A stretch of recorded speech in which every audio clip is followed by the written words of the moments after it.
All right, YouTube. This is Detroit's HPTV coming to you out of Detroit. It's Wednesday morning, and we've been having some strange politics going on in this country. And today we're going to hit on some serious topics. These topics, people not going to like. So let me tell you, if you are one of my subscribers, start following me on X because you know YouTube, they are inconsistent in how they censorship and what you can say. So one of the questions that I'm going to present to the public, why is there a need for Kamala Harris, who's Indian, and her father is an Indian Jamaican? What is the necessity and the importance of her saying that she's black?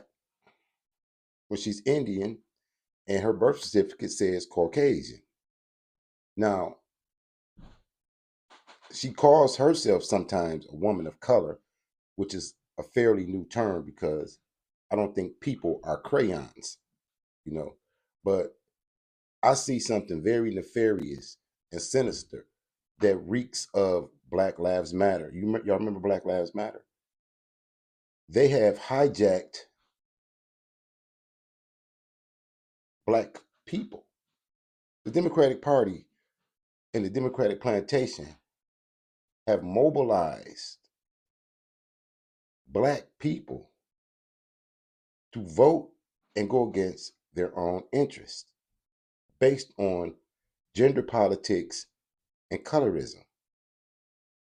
And that's bad enough, seeing how the country is not talking about policy. But I want to say this, and you think about this when I say it. Kamala Harris is an Indian woman married to a Jewish man. A Jewish man. She has a Jewish husband. Now, they have very close ties with Israel. So isn't a win for Kamala Harris a win for Israel and India? Just to give you something to think about.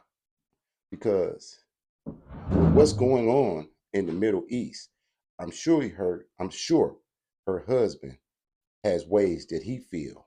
So will her husband be influencing foreign policy? We've seen how Jill Biden was actually running Joe Biden. Will her husband influence her? And will that really influence what's going on in the Middle East? That's just a question that you should think about. You know what I mean? Because if I was a Jewish person with ties to Israel and my wife was the president, we would be fully supporting my homeland, where I'm from, where my people are from. I think that's something that's under talked about, and y'all know why. That's just a thought. But what is this real rally for gender politic in the black community? Now I'm going to show you two clips. Now I want you to watch both of the clips. The first clip is her and Tulsi Gabbard. I know you've probably seen it, but I want you to look at it and compare it to the second clip I'm going to show you. This is for fair usage under the 1976 Copyright Act, the Education and Commentary, and the First Amendment. Check this out.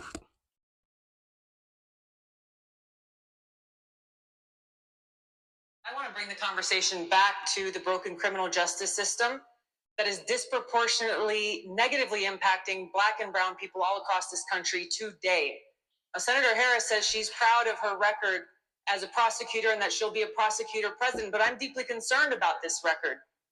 There are too many examples to cite, but she put over 1,500 people in jail for marijuana violations and then laughed about it when she was asked if she ever smoked marijuana. She blocked evidence. She blocked evidence that would have freed an innocent man from death row until the courts forced her to do so. She kept people in prison beyond their sentences to use them as cheap labor for the state of California. And she fought to keep cash bail system in place that impacts poor people in the worst kind of way. Thank you, Congresswoman. Senator Harris, your response. As the elected Attorney General of California, I did the work of significantly reforming the criminal justice system of a state of 40 million people, which became a national model for the work that needs to be done. And I am proud of that work.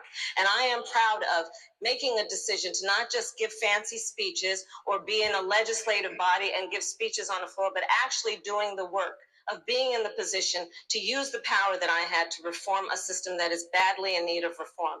That is why we created initiatives that were about re-entering former offenders and getting them counseling. The bottom line is, Senator Harris, when you were in a position to make a difference and an impact in these people's lives, you did not. And worse yet, in the case of those who are on death row, innocent people, you actually blocked evidence from being revealed that would have freed them until you were forced to do so. There is no excuse for that.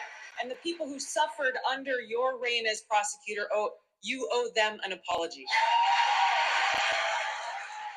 Our Democratic Party, unfortunately, is not the party that is of, by, and for the people.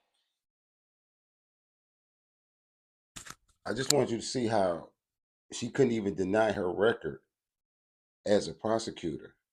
And when you look further into the record, she targeted single black mothers and arrested them for truancy. She told them, I'm not going to do anything for black people, and laughed and cackled. What is this rallying cry that black women have? Joining us now is Takeover in supporting Kamala Harris. Now,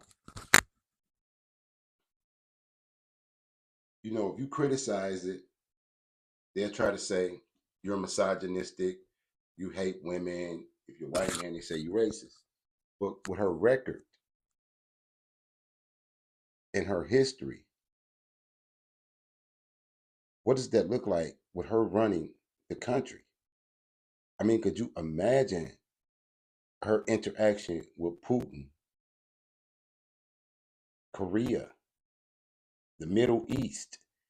What would her policies look like for black men and men in general, other than Jewish men?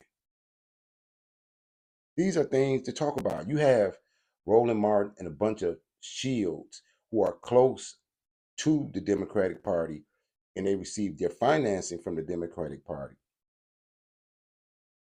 They're so disconnected from the black community that it's unreal.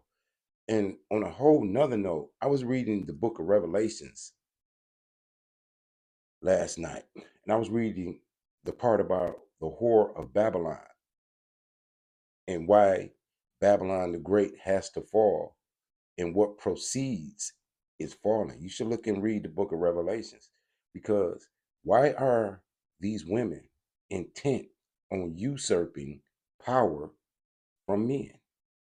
I mean, the Democratic Party has already become the party of abortion, the party of gender identification, the party of open borders. Everything that God says not to do, the Democratic Party says to do it and calls it inclusion.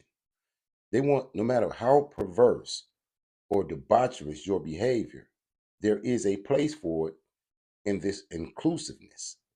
They want to normalize things that were shocking to conservative people in the nuclear family. This is deep. This is sinister. Because when you see this, we're fighting not against flesh and blood here. We're fighting against spiritual wickedness, principalities, evil in high places. This is a battle between good and evil. And I'm wondering why black women have signed on to such a degree that they have become their own party. You've been seeing how they pressured to get her as vice president. They're going to pressure her into the presidency. But with two wars already going on, whose children are going to fight in these wars that will be to come? Who's going to actually protect the community? The community is already violent. Now we got a whole gender politic empowering people not because they're qualified, but because the color of their skin. And that turns out to be a falsehood. I want you to look at this next clip. It's for fair usage under the 1976 Copyright Act. Look at how they're talking. Look at the real agenda behind this. The founder of Win with Black Women, which organized that call of Harris supporters with 90,000 attendees. Also with me are Angela Rye, co-host of the Native Land Pod podcast and former executive director and general counsel to the Congressional Black Caucus, and Alexis McGill Johnson, president of the Planned Parenthood Federation of America and the Planned Parenthood Action Fund. Both Alexis and Angela attended that organizing call, but Joteka, you organized it. So I'd love to start with you. I mean, first of all, who even knew that 90,000 people could do anything all at the same time on the internet without something crashing? But talk to me how it came together and what it was like to get the number of RSVPs, just the interest that apparently electrified a real part of the American electorate. Well, there's just two words. It's Kamala Harris, and it was quite historic to be in unity and in coalition with so many Black women and some of our allies that joined that call as well. And that night we had just a powerful moment of unity, unified around one goal, and that was our commitment to seeing an issue. Now, I'm almost 60 years old. I didn't know that Black women had their own party, political party, and political apparatus. I did not know they were this separated from the Black community, from Black children, Black men, Black babies. I didn't know that they would do anything and betray everything just to be in a position of authority. I know that this country claims to be a Christian nation, but how can a Christian nation be rallied around abortion, gender identification, banning certain parts of the Bible, outraged over the 10 Commandments in the church? What's really going on? I'm telling you, it's something sinister, something nefarious. They're talking as if Black women are something different from Black people. And then they're talking about white men as if they're something different from America. If they are these people, will they fight the wars?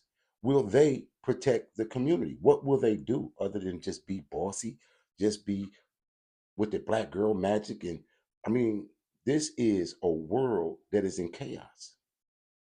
You got wars all around the world. And you're going to put a cackling, lying person at the helm, commander in chief of the military? Think about that. Kamala Harris, commander in chief of the military. Man, that is a scary thought.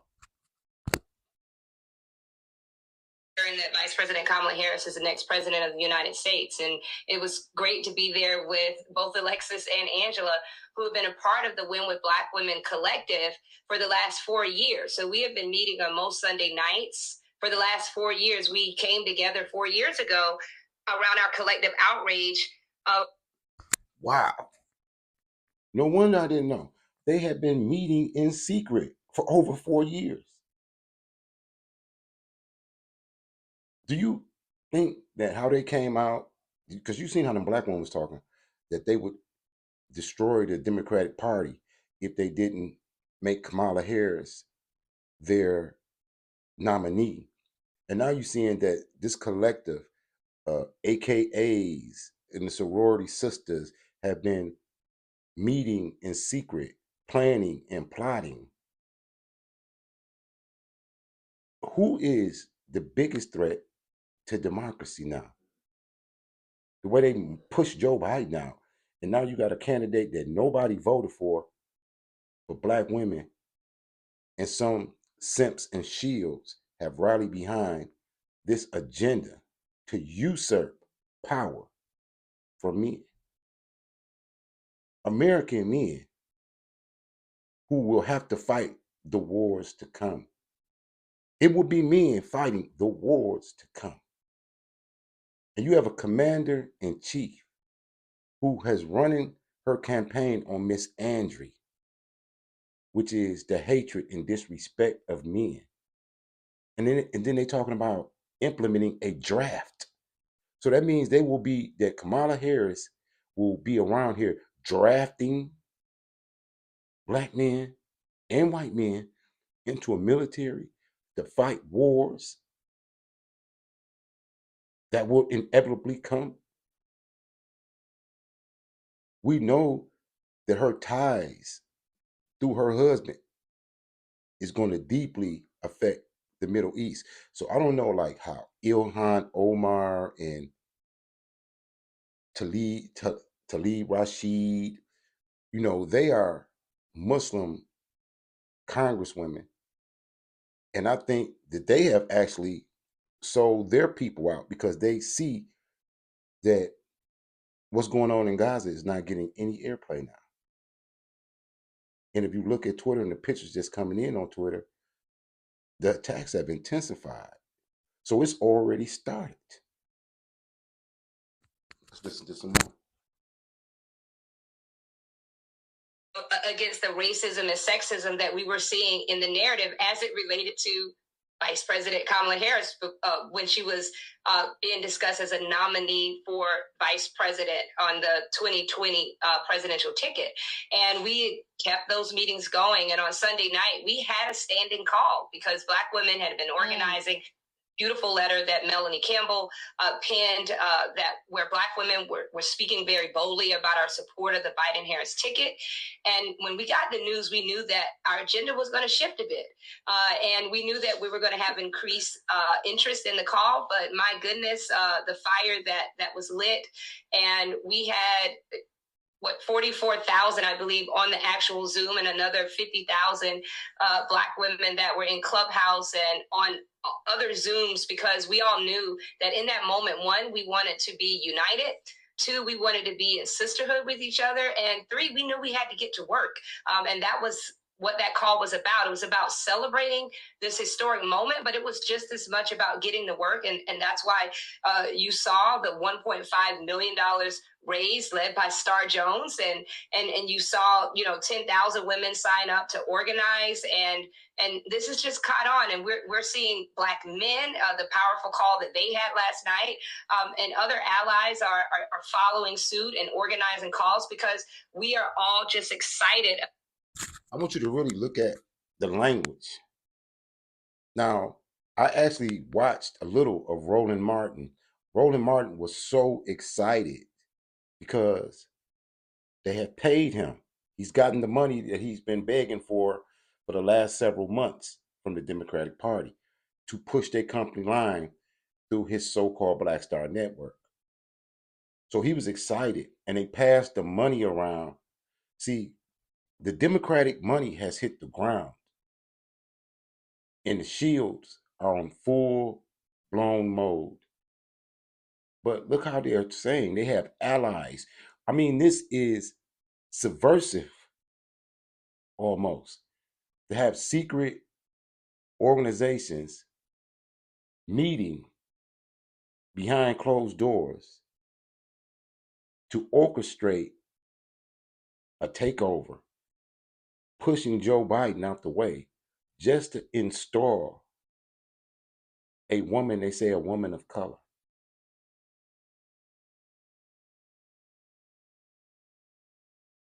This is deep.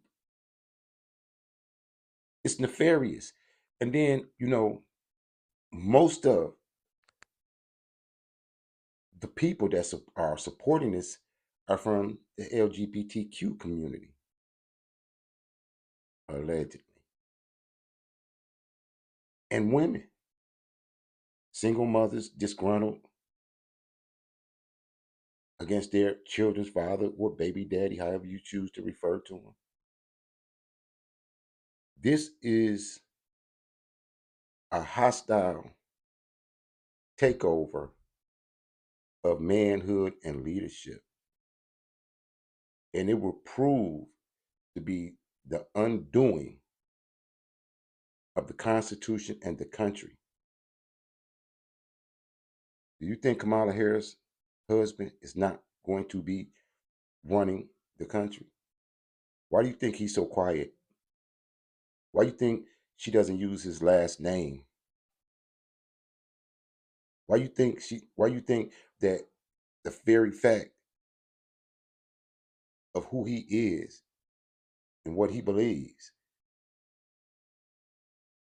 is not out there for the public? He is the most obscure and in the background person in this whole situation. Think about that. About Vice President Kamala Harris, not only what she represents, but the incredible record that she has had. Of course it was a standing call, right? I mean, it's like, guess what? Black women are organizing even when the world is not watching, right? Even when nobody's talking about it, the work goes on, the fight continues. Alexa. You see how she says that? It's really a play on words, and it's letting you know that they're scheming when nobody's watching. They're scheming, plotting, and planning when nobody's watching. That's why they were able to come out so boldly when they said they was going to destroy the Democratic Party if they didn't nominate Kamala Harris. That was almost a week before Joe Biden was pushed to the side. So obviously they've raised money and they've manipulated their way into some sort of power that's hidden.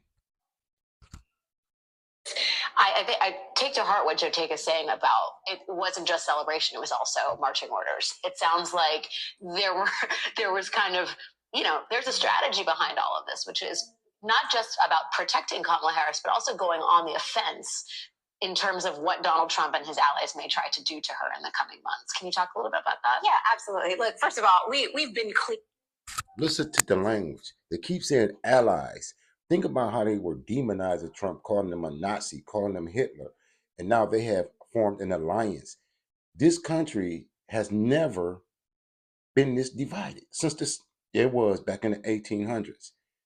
But listen to the language and look and pay attention to what's really going on and how they moved Joe out the way, how they pushed him after they had paraded him around and said there was nothing wrong with him cognitively. The plot Here that Donald Trump is a existential threat to the Black community and to all of the rights and freedoms that we care about, to the very democracy that we are trying to save in this moment. That's a bold-faced lie. When have Donald Trump ever been an existential threat to the Black community?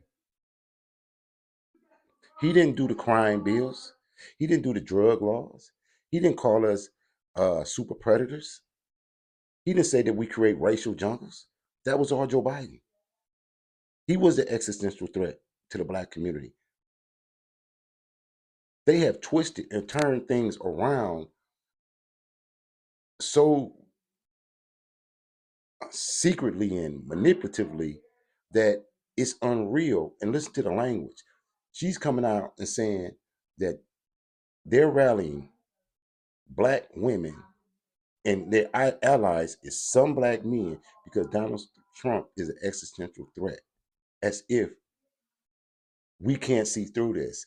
Now, there's a lot of disgruntled and unhappy people, but clearly, y'all are willing to take a chance with Kamala Harris being the so-called leader of the free world. Say it ain't so. I think what felt so powerful on Sunday night, right, is that we are used to being called in to lead. We are used to being called in, and that was actually just the leadership and the work and the brilliance of Joteka and all of our sisters who have been meeting for so long. But this felt like we were in a moment where we had the power to dream. Right? It's different. It's different when you actually see that. And I think that inspiration and that moment when 44,000 Black women are on a call and we are taking those marching orders, and we were talking about knowing in this moment, the amount of sex. What were they marching orders? And racism and violence that can be coming at our leaders, at many leaders who are going to be on that call, and how we have to take the helm and ensure. No, don't try to clean it up now. She said coming at their leader. They have a whole leader and a whole secret movement. Do y'all see this? They have a whole secret community hidden in sororities like the AKAs and the alphas and the boule and bourgeoisie, the gatekeepers and overseers. What does this look like for the common man, the working man, the family man? Who are these people for real? Who are these people pushing abortion down our throat, pushing transgendering our children down our throat, pushing immigrants into our communities and into our lives? Who are these people and what is their end game? What do they want? For real. Everything that God says don't do, they say do. They have usurped thousands of years worth of institutions of nuclear families. This is diabolical. Or that she knows that our hands are on her back, supporting her, holding, so she can do what she needs to do out there. And so taking that work and continuing on was the most incredible moment. Angela, can you talk a little bit about, sort of how you came away from that call and where you think the greatest amount of work needs to be done as it concerns Vice President Harris, the de facto nominee? Absolutely. First, I just want to really take this time to honor the work, the toil that when we don't see it, that Joteka Edie puts into these calls with Win with Black Women. And she isn't just this way on organizing calls. She's this way about protecting our interests at all times, whether... Now, let me clear something up for you if you don't know. De facto means not in law, not legally. If it was legally, it would be de jure, in law. De facto is like, yeah, she's the leader, but it ain't legal. Think about that. It's helping a Black woman director in Hollywood to ensure we're all watching that film, to a pardon for Marilyn Mosby, which is much deserved, to bringing Brittany Griner back home, which is also much deserved. And all of those things are tied very much to the legacy of Kamala Harris. I'm not going, that's MSNBC. I just want to show you what they're talking about. You get the picture. And then they brag about bringing Brittany Griner back home. And they traded Brittany Griner for a supervillain. They gave Russia a supervillain, a whole weapons global dealer for Brittany Griner, who today came down and said she's going to be a dad. This is weird. I'm going to end on this note. To my subscribers, follow me on X, formerly known as Twitter, because how YouTube is suppressing messages and threatening bloggers, there's no telling when they will just come at your channel. And these days coming ahead. So, signing to you out of Detroit, this Detroit's HPTV. Salute to all patrons and keep your head on the swivel. Support the channel and Detroit's Black Thought and Action Collective. The channel needs support at this point. And we can't let Vice President Ski undermine and destroy whatever it is we have left of a republic. Peace. Like, share, and subscribe.